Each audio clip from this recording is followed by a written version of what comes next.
ડીસામાં ગાયત્રી મંદિર પાસે પીવાના પાણીની પાઇપલાઇન લીકેજ થઈ હોવાની ઘટના સર્જાઈ હતી, જેના કારણે હજારો લીટર પાણીનો વેડફાટ થયો છે।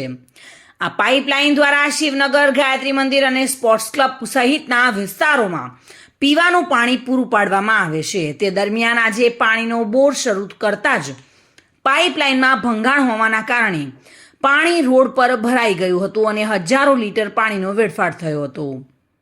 રોડ પર પાણી ભરાઈ જતા ભર શિયાળે ચોમાસા જેવી સ્થિતિ સર્જાઈ હતી।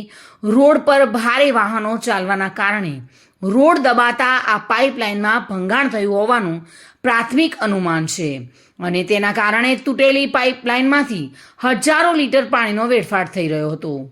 ત્યારે નગરપાલિકા તાત્કાલિક પાઇપલાઇન રિપેરિંગ કરે તો વધુ પાણીનો વેડફાટ અટકી શકે છે અને લોકોને પણ પાણીની તંગીનો સામનો ન કરવો પડે। તો ડીસામાં ભર શિયાળે ચોમાસા જેવી સ્થિતિ થઈ હતી અને રોડ પર પાણીનો વેડફાટ જોવા મળ્યો હતો। Reena Parmar, today news, Gujarati.